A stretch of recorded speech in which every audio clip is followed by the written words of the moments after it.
How's it going, guys? My name is Jakefog and welcome back to episode number 34 of my Football Manager 2020 journey. Here today with Leeds United, and today we're starting off a brand new season, Season 4. Our first season back in the Champions League, so hopefully we've got a good season ahead of us. The start of this season crept up on me a little bit because obviously it's 2022, meaning that there's the World Cup that's going to be hosted in November/December. So obviously the season starts a little bit earlier because of that winter break, and I think it finishes a little bit later as well. So yeah, we're starting the season a couple of weeks earlier than we normally would do, meaning that I haven't quite finished my transfer business yet, but I've still got some decent signings to talk to you about, and we'll just look over them in just a second. But before I do get into today's episode, if you do enjoy, please do be sure to leave a like on the video. It really does help me out, and subscribe to the channel if you haven't already or you are new around here. Really do appreciate it. But anyway, now that's out of the way, let's talk about the transfers. And first off, we've got a few interesting outs. So the first big out really to talk about is Tyler Roberts, 23-year-old striker. He was only a backup for me, and I kind of you'll see why I sold him in a couple of minutes, because a guy came available, so I was like, you know what, let's see how much I can get for Tyler Roberts. You'll see I got 17.25 million, potentially going up to 19.25 million with add-ons. And you can see after last season, he only played, 15 games in total for me, just 8 games in the league. Yeah, obviously Montaño's so good that he just never really got a look in. And when that offer came in, I couldn't believe my eyes. And yeah, absolutely, I just snapped their hand off straight away. And Tyler Roberts, well, he's gone off to Switzerland now, and I wish him well. And then next up, a player that I'm pretty sorry to see go, Jamie Shackleton. He's a Leeds boy, come through our academy, but unfortunately, you'll see, if I just look at his career stats, he was never that regular a player ever since we got into the Premier League, and I just think I've got so many players better than him. And £10 million I managed to get for him. I probably could have got a little bit more because I offered him out for 10 million. And I had a couple offers coming straight away at 10 million. So maybe I could have squeezed it up to 15, but I just wanted to take the money and run. So like I say, shame to see him go, but I'll take it. Now this one right here, this is a strange one. Tamba Samura, 18-year-old English centre-back, came through our academy. You might remember I wanted to kind of develop this guy a little bit because I just thought it was quite cool that he had Sierra Leone as a second nationality. So he got a few games for me, mainly in the Europa League. But he started getting loads and loads of interest in him, and he started getting like £3-4 million bids. I think Everton came in with about a £4.5 million bid. I was like, you know what? I'll see what I can bump this up to. I managed to bump it up to 7.5 million, with potentially going up to 8.25 million with add-ons. And for a player that ultimately, as much as I liked him and I wanted to develop him, 3.5-star potential ability, you can see he would have ended up being my third best centre-back with that kind of ability. But by the time he'd reached it, he just wouldn't have been good enough, I don't think. And to get an offer like that, I mean, I couldn't believe my eyes. So Tamba Samura, see you later. I can't see him having a fantastic career. He might end up being an okay Premier League player, but that's probably whereabouts he'll be limited at. But it is a shame to see him go. But it's nice to see that I've managed to sell a player that came through one of my youth intakes for 7.5 million, potentially 8.5 million. So that is all the outs. So let's talk about some of the ins, and there is a few more going to be on the way, but this is what we've got so far. So Yang Kwang Hoon, you might remember I agreed to sign him a couple years ago, 825k from Incheon United. I've sent him straight out on loan to LSK Lutz. I'm not sure. They are our, They're one of our affiliates to gain players' work permits. He needs 3 years there to gain a work permit. Whether or not he'll end up being good enough, I mean, he's okay. I mean, he's got a potential ability of 4.5 stars, so he definitely could be good enough, but it's just a case of whether or not he reaches that potential. But yeah, I signed him. He's pretty cheap, and he's finally come in.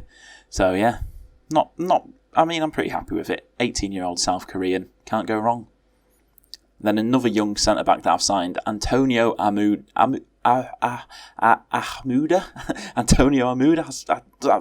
I spent way too long trying to pronounce what his name was. I signed him for 3.5 million from San Lorenzo in Argentina. Didn't get a work permit because, well, you can see he's on 2.3k a week, and we didn't sign him for very much money. But this guy, he looks very, very good. He's got 5-star potential, and going on loan to Spain, he only actually needs 2 years there to gain EU nationality, because for whatever reason, in Spain it's 10 years to gain EU nationality, but only 2 years if you're a South American. So by the time this guy's 20, hopefully he'll develop. Cultural Leonesa, by the way, are actually in La Liga, so potentially he'll be playing top flight football in Spain, which will just be perfect for his development. But yeah, I'm very excited to see how this kid develops.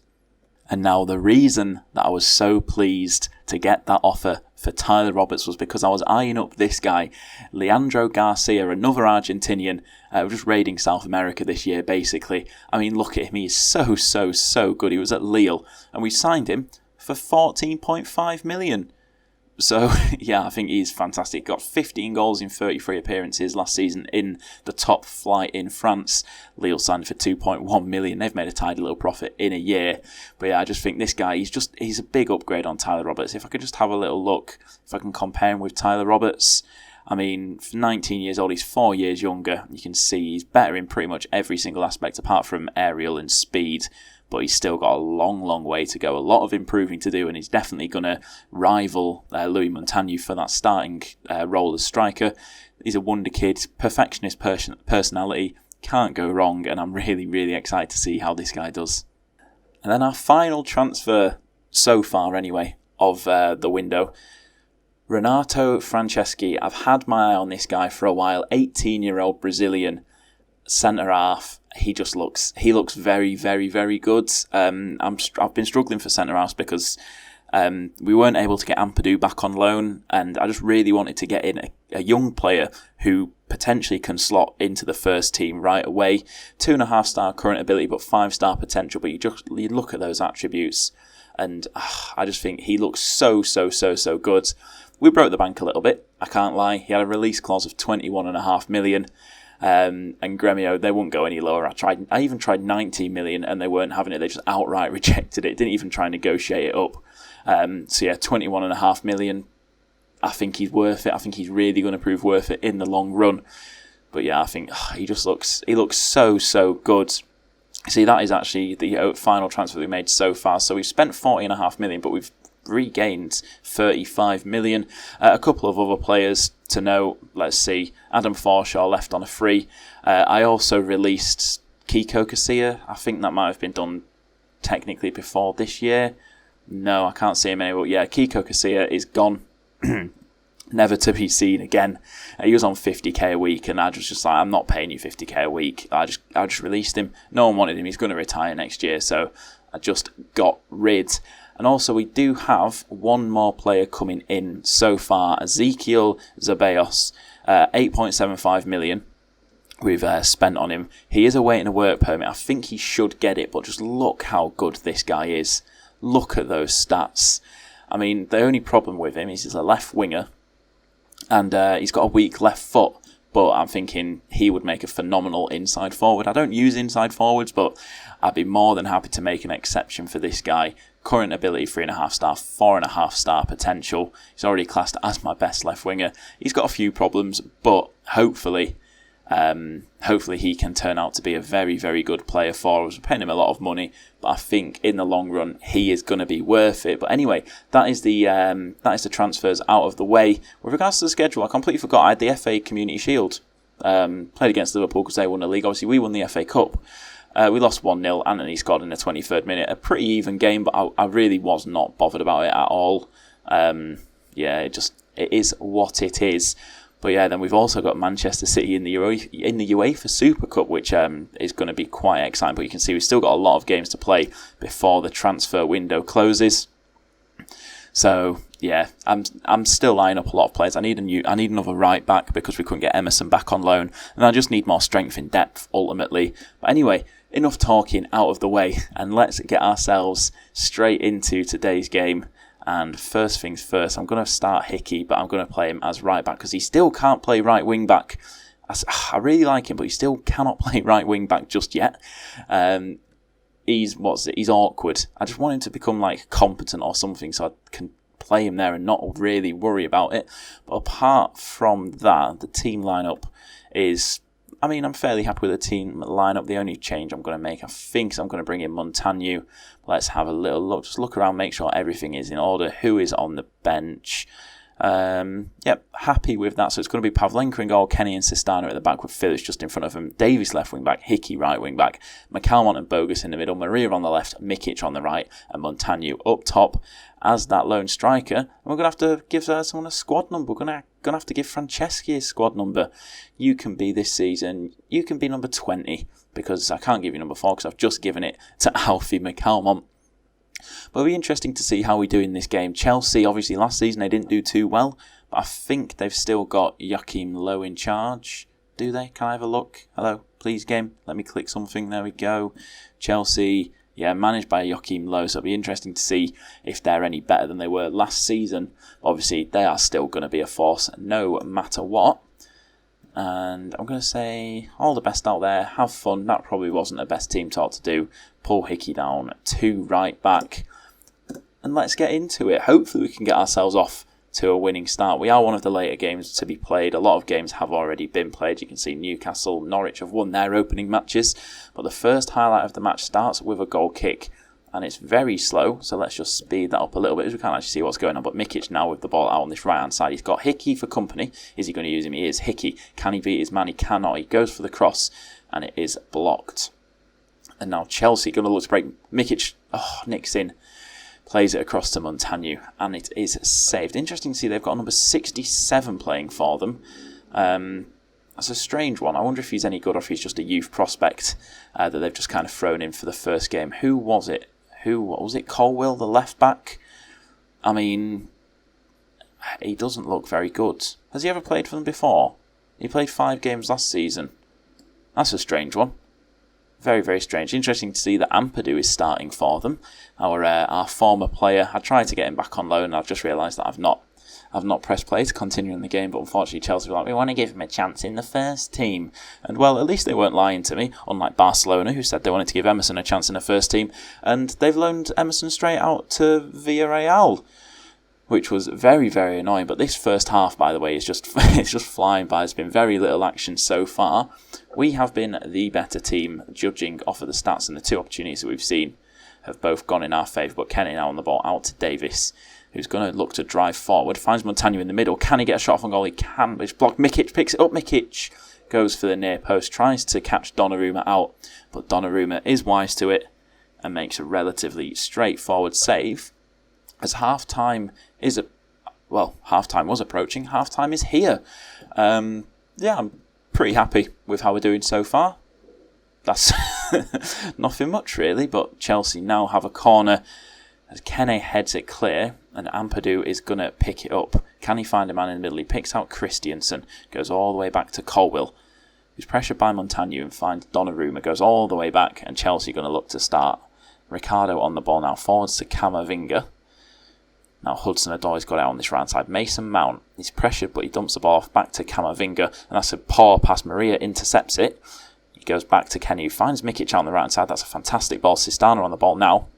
And he picks out Davis. Yes, he does great. First touch, take it past the man, takes it past 2.